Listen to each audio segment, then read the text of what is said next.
किस्से, कुछ कहानियां। अतुल विश्नोई की जुबानी, कुछ किस्से कुछ कहानी। प्राय अधिकांश साहित्य सेवियों के जीवन में एक ऐसा समय आता है जब पाठकगण उनके पास श्रद्धापूर्ण पत्र भेजने लगते हैं। कोई उनकी रचना शैली की प्रशंसा करता है, कोई उनके सद्विचारों पर मुग्ध हो जाता है। लेखक को भी कुछ दिनों से ये सौभाग्य प्राप्त है। ऐसे पत्रों को पढ़कर उसका हृदय कितना गदगद हो जाता है, इसे किसी साहित्य सेवी से ही पूछना चाहिए। अपने फटे कंबल पर बैठा वो गर्व और आत्मगौरव की लहरों में डूब जाता है। भूल जाता है कि रात की गीली लकड़ी से भोजन पकाने के कारण सिर में कितना दर्द हो रहा है। खटमलों और मच्छरों ने रात भर कैसे नींद हराम कर दी थी।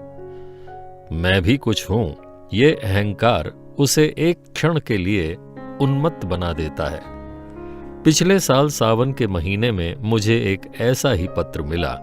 उसमें मेरी क्षुद्र रचनाओं की दिल खोल कर दाद दी गई थी। आप सुन रहे हैं कुछ किस्से कुछ कहानियां, और मैं अतुल विश्नोई प्रस्तुत कर रहा हूं आप बीती, मुंशी प्रेमचंद की लिखी हुई यह व्यंग्य रचना। तो आइए इस कहानी को आगे बढ़ाते हैं। पत्र प्रेषक महोदय स्वयं एक अच्छे कवि थे। मैं उनकी कविताएं पत्रिकाओं में अक्सर देखा करता था। यह पत्र पढ़कर फूला ना समाया। उसी वक्त जवाब लिखने बैठा। उस तरंग में जो कुछ लिख गया इस समय याद नहीं। इतना जरूर याद है कि पत्र आदि से अंत तक प्रेम के उद्गारों से भरा हुआ था। मैंने कभी कविता नहीं की और ना कोई गद्य काव्य ही लिखा, पर भाषा को जितना संवार सकता था उतना संवारा। यहां तक कि जब पत्र समाप्त करके दोबारा पढ़ा तो कविता का आनंद आया। सारा पत्र भाव लालित्य से परिपूर्ण था। 5वें दिन कवि महोदय का दूसरा पत्र आ पहुंचा। वो पहले पत्र से भी कहीं अधिक मर्मस्पर्शी था। प्यारे भैया कहकर मुझे संबोधित किया गया था। मेरी रचनाओं की सूची और प्रकाशकों के नाम ठिकाने पूछे गए थे। अंत में यह शुभ समाचार है कि मेरी पत्नी जी को आपके ऊपर बड़ी श्रद्धा है। वो बड़े प्रेम से आपकी रचनाओं को पढ़ती हैं। वही पूछ रही हैं कि आपका विवाह कहाँ हुआ है, आपकी संतानें कितनी हैं, तथा आपका कोई फोटो भी है हो तो कृपया भेज दीजिए। मेरी जन्मभूमि और वंशावली का भी नाम पता पूछा गया था। इस पत्र विशेषतः उसके अंतिम समाचार ने मुझे पुलकित कर दिया। ये पहला ही अवसर था कि मुझे किसी महिला के मुख से, चाहे वो प्रतिनिधि द्वारा ही क्यों न हो, अपनी प्रशंसा सुनने का सौभाग्य प्राप्त हुआ। गुरूर का नशा छा गया। धन्य है भगवान, अब रमणियां भी मेरे कृत्य की सराहना करने लगीं। मैंने तुरंत उत्तर लिखा। जितने कर्णप्रिय शब्द मेरी स्मृति के कोश में थे सब खर्च कर दिए। मैत्री और बंधुत्व से सारा पत्र भरा हुआ था। अपनी वंशावली का वर्णन किया। कदाचित मेरे पूर्वजों का ऐसा कीर्तिगान किसी भाट ने भी न किया होगा। मेरे दादा एक जमींदार के कारिंदे थे। मैंने उन्हें एक बड़ी रियासत का मैनेजर बतलाया। अपने पिता को, जो एक दफ्तर में क्लर्क थे, उस दफ्तर का प्रधानाध्यक्ष बना दिया। और काश्तकारी को जमींदारी बना देना तो साधारण बात थी। अपनी रचनाओं की संख्या तो न बढ़ा सका, पर उनके महत्व, आदर और प्रचार का उल्लेख ऐसे शब्दों में किया जो नम्रता की ओट में अपने गर्व को छिपाते हैं। कौन नहीं जानता कि बहुधा तुच्छ का अर्थ उससे विपरीत होता है और दीन के माने कुछ और ही समझे जाते हैं। स्पष्ट से अपनी बड़ाई करना उच्छृंखलता है, मगर सांकेतिक शब्दों से आप इसी काम को बड़ी आसानी से पूरा कर सकते हैं। खैर, मेरा पत्र समाप्त हो गया और तत्क्षण लेटर बॉक्स के पेट में पहुंच गया। इसके बाद 2 सप्ताह तक कोई पत्र न आया। मैंने उस पत्र में अपनी गृहिणी की ओर से भी 2-4 समयोचित बातें लिख दी थीं। आशा थी घनिष्ठता और भी घनिष्ठ होगी। कहीं कविता में मेरी प्रशंसा हो जाए तो क्या पूछना, फिर तो साहित्य संसार में मैं ही नजर आऊं। इस चुप्पी से कुछ निराशा होने लगी। लेकिन इस डर से कि कहीं कवि जी मुझे मतलबी अथवा सेंटिमेंटल न समझ लें, कोई पत्र न लिख सका। आश्विन का महीना था और तीसरा पहर। रामलीला की धूम मची हुई थी। मैं अपने एक मित्र के घर चला गया था। ताश की बाजी हो रही थी। सहसा एक महाशय मेरा नाम पूछते हुए आए और मेरे पास की कुर्सी पर बैठ गए, और मेरा उनसे कभी परिचय न था। सोच रहा था ये आदमी कौन है और कहां से आया है। यार लोग उन महाशय की ओर देखकर आपस में इशारेबाजियां कर रहे थे। उनके आकार प्रकार में कुछ नवीनता अवश्य थी। श्याम वर्ण, नाटा डील, मुख पर चेचक के दाग, नंगा सिर, बाल संवारे हुए, सिर्फ सादी कमीज, गले में फूलों की एक माला, पैर में फुल बूट और हाथ में एक मोटी सी पुस्तक। मैंने विस्मित होकर नाम पूछा। उत्तर मिला, मुझे उमापति नारायण कहते हैं। मैं उठकर उनके गले से लिपट गया। ये वही कवि महोदय थे जिनके कई प्रेम पत्र मुझे मिल चुके थे। कुशल समाचार पूछा, पान इलायची से खातिर की। फिर पूछा, आपका आना कैसे हुआ? उन्होंने कहा, मकान पर चलिए तो सब वृत्तांत कहूंगा। मैं आपके घर गया था, वहां मालूम हुआ आप यहां हैं, पूछता हुआ चला आया। मैं उमापति जी के साथ घर चलने को उठ खड़ा हुआ। जब वो कमरे के बाहर निकल गए तो मेरे मित्र ने पूछा, ये कौन साहब हैं? मेरे एक नए दोस्त हैं।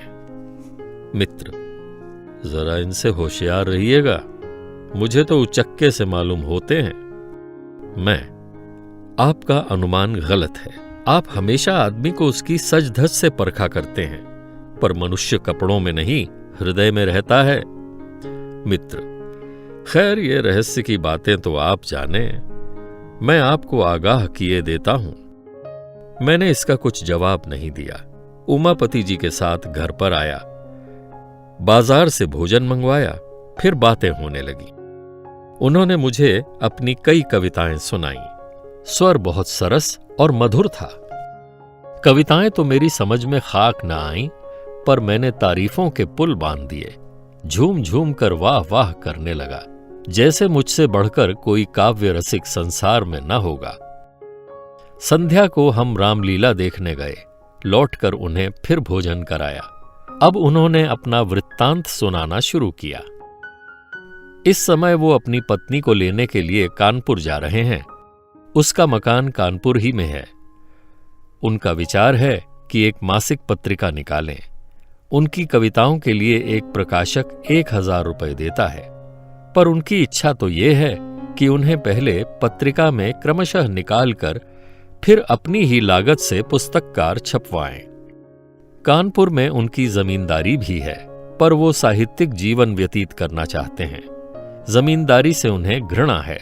उनकी स्त्री एक कन्या विद्यालय में प्रधान अध्यापिका हैं। आधी रात तक बातें होती रहीं। अब उनमें से अधिकांश याद नहीं है। हां, इतना याद है कि हम दोनों ने मिलकर अपने भावी जीवन का एक कार्यक्रम तैयार कर लिया था। मैं अपने भाग्य को सराहता था कि भगवान ने बैठे बिठाए ऐसा सच्चा मित्र भेज दिया। आधी रात बीत गई तो सोए। उन्हें दूसरे दिन 8 बजे की गाड़ी से जाना था। मैं जब सोकर उठा तब 7 बज चुके थे। उमापति जी हाथ मुंह धोए तैयार बैठे थे। बोले, अब आज्ञा दीजिए, लौटते समय इधर से ही जाऊंगा। इस समय आपको कुछ कष्ट दे रहा हूं, क्षमा कीजिएगा। मैं कल चला तो प्रातःकाल 4 बजे थे। 2 बजे रात से जगा पड़ा था कि कहीं नींद ना आ जाए। बल्कि यूं समझिए कि सारी रात जगना पड़ा, क्योंकि चलने की चिंता लगी हुई थी ना। गाड़ी में बैठा तो झपकियां आने लगीं। कोट उतार कर रख दिया और लेट गया। तुरंत नींद आ गई। मुगल सराय में नींद खुली, कोट गायब। नीचे ऊपर चारों तरफ देखा, कहीं पता नहीं। समझ गया किसी महाशय ने उड़ा दिया। सोने की सजा मिल गई। कोट में 50 रुपए खर्च के लिए रखे थे, वे भी उसके साथ उड़ गए। आप मुझे 50 रुपए दें, पत्नी को मैके से लाना है। कुछ कपड़े वगैरह भी ले जाने पड़ेंगे। फिर ससुराल में सैकड़ों तरह के नेक जोग लगने हैं। कदम कदम पर रुपए खर्च होते हैं। न खर्च कीजिए तो हंसी हो। मैं इधर से लौटूंगा तो देता जाऊंगा। मैं बड़े संकोच में पड़ गया। एक बार पहले भी धोखा खा चुका था। तुरंत भ्रम हुआ कि कहीं अब की बार फिर वही दशा न हो, लेकिन शीघ्र ही मन के इस अविश्वास पर लज्जित हुआ। संसार में सभी मनुष्य एक से नहीं होते। ये बेचारे इतने सज्जन हैं, इस समय संकट में पड़ गए हैं और मिथ्या संदेह में पड़ा हुआ हूं। घर में आकर पत्नी से कहा, तुम्हारे पास कुछ रुपए तो नहीं है? स्त्री, क्या करोगे? मैं, मेरे मित्र जो कल आए हैं उनके रुपए किसी ने गाड़ी में चुरा लिए। उन्हें बीवी को विदा कराने ससुराल जाना है, लौटती बार देते जाएंगे। पत्नी ने व्यंग करके कहा, तुम्हारे यहां जितने मित्र आते हैं सब तुम्हें ठगने ही आते हैं। सभी संकट में पड़े रहते हैं। मेरे पास रुपए नहीं है। मैंने खुशामद करते हुए कहा, लाओ दे दो। बेचारे तैयार खड़े हैं, गाड़ी छूट जाएगी। स्त्री, कह दो इस समय घर में रुपए नहीं है। मैं, ये कह देना आसान नहीं है। इसका अर्थ तो यह है कि मैं दरिद्र ही नहीं मित्रहीन भी हूं। नहीं तो क्या मेरे लिए 50 रुपए का इंतजाम ना हो सकता? उमापति को कभी विश्वास ना आएगा कि मेरे पास रुपए नहीं है। इससे तो कहीं अच्छा हो कि साफ साफ कह दिया जाए कि हमको आप पर भरोसा नहीं है, हम आपको रुपए नहीं दे सकते। कम से कम अपना पर्दा तो ढका रह जाएगा। श्रीमती ने झुंझलाकर संदूक की कुंजी मेरे आगे फेंक दी और कहा, तुम्हें जितना बहस करना आता है उतना कहीं आदमियों को परखना आता तो अब तक आदमी हो गए होते। ले जाओ, दे दो। किसी तरह तुम्हारी मर्जात तो बनी रहे, लेकिन उधार समझकर मत दो। ये समझ लो कि पानी में फेंके देते हैं। मुझे आम खाने से मतलब था, पेड़ गिनने से नहीं। चुपके से रुपए निकाले और लाकर उमापति को दे दिए। फिर लौटती बार आकर रुपए दे जाने का आश्वासन देकर वो चल दिए। 7वें दिन शाम को वो घर लौट आए। उनकी पत्नी और पुत्री भी साथ थीं। मेरी पत्नी ने शक्कर और दही खिलाकर उनका स्वागत किया। मुंह दिखाई के 20 रुपए दिए। उनकी पुत्री को भी मिठाई खाने के 2 रुपए दिए। मैंने समझा था उमापति आते ही मेरे रुपए गिनने लगेंगे, लेकिन उन्होंने पहर रात गए तक रुपयों का नाम भी नहीं लिया। जब मैं घर में सोने गया तो बीवी से कहा, इन्होंने तो रुपए नहीं दिए जी। पत्नी ने व्यंग से हंसकर कहा, तो क्या तुम्हें सचमुच आशा थी कि वो आते ही आते तुम्हारे हाथ में रुपए रख देंगे? मैंने तो तुम्हें पहले ही कह दिया था कि फिर पाने की आशा से रुपए मत दो। यही समझ लो कि किसी मित्र को सहायतार्थ दे दिए। लेकिन तुम भी विचित्र आदमी हो। मैं लज्जित और चुप रहा। उमापति जी 2 दिन रहे। मेरी पत्नी उनका यथोचित आदर सत्कार करती रही, लेकिन मुझे उतना संतोष न था। मैं समझता था इन्होंने मुझे धोखा दिया। तीसरे दिन प्रातःकाल वो चलने को तैयार हुए। मुझे अब भी आशा थी कि वो रुपए देकर जाएंगे, लेकिन जब उनकी नई राम कहानी सुनी तो सन्नाटे में आ गया। वो अपना बिस्तर बांधते हुए बोले, बड़ा ही खेद है कि अब की बार आपके रुपए न दे सका। बात यह है कि मकान पर पिताजी से भेंट ही नहीं हुई। वो तहसील वसूल करने गांव चले गए थे और मुझे इतना अवकाश न था कि गांव तक जाता। रेल का रास्ता नहीं है, बैलगाड़ियों पर जाना पड़ता है। इसीलिए मैं एक दिन मकान पर रहकर ससुराल चला गया। वहां सब रुपए खर्च हो गए। विदाई के रुपए न मिल जाते तो यहां तक आना कठिन था। अब मेरे पास रेल का किराया तक नहीं है। आप मुझे 25 रुपए और दे दें, मैं वहां जाते ही भेज दूंगा। मेरे पास इक्के तक का किराया नहीं है। जी में तो आया कि टका सा जवाब दे दूं, पर इतनी अशिष्टता न हो सकी।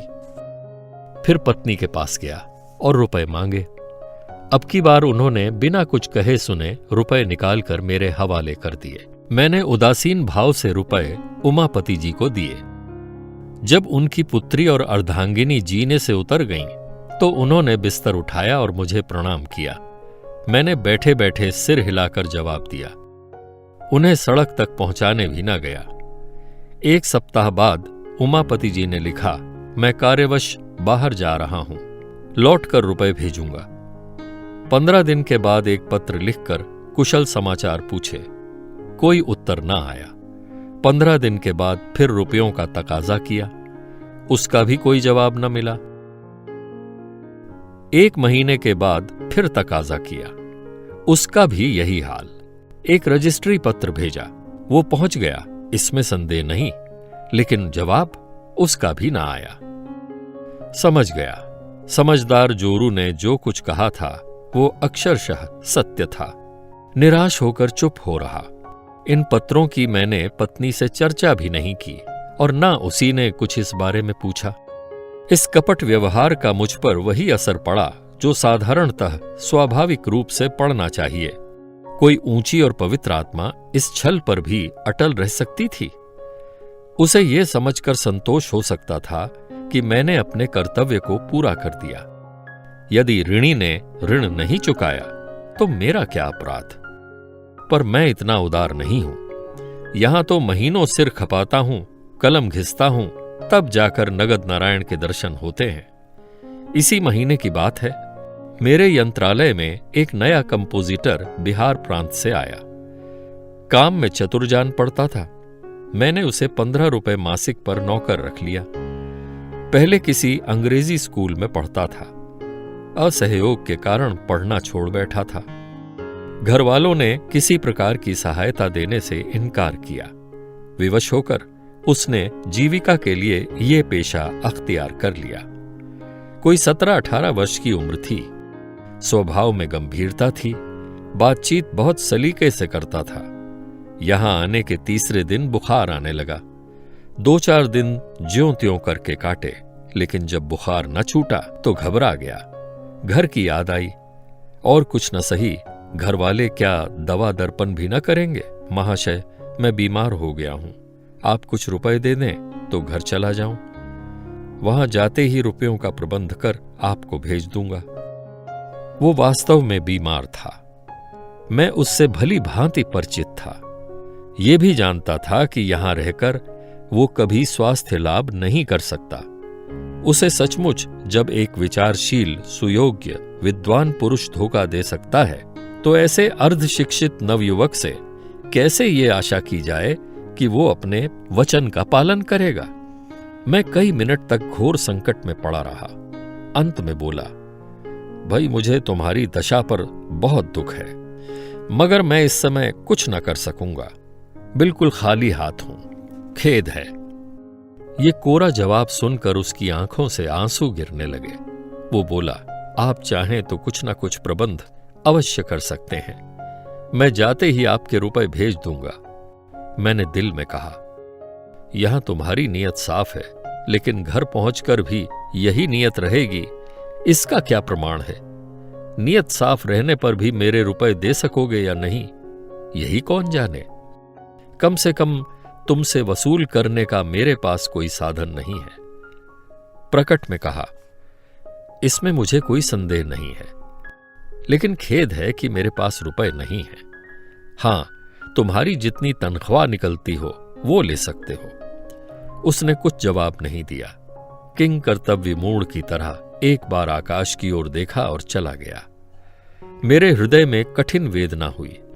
अपनी स्वार्थपरता पर ग्लानि हुई, पर अंत को जो मैंने निश्चय किया था उसी पर स्थिर रहा। इस विचार से मन को संतोष हो गया कि मैं ऐसा कहां का धनी हूं जो यों रुपए पानी में फेंकता फिरूं। यह है उस कपट का परिणाम जो मेरे कवि मित्र ने मेरे साथ किया। मालूम नहीं आगे चलकर इस निर्बलता का क्या कुफल निकलता, पर सौभाग्य से उसकी नौबत नहीं आई। ईश्वर को मुझे इस अपयश से बचाना मंजूर था। जब वो आंखों में आंसू भरे मेरे पास से चला तो कार्यालय के एक क्लर्क पंडित पृथ्वीनाथ से उसकी भेंट हो गई।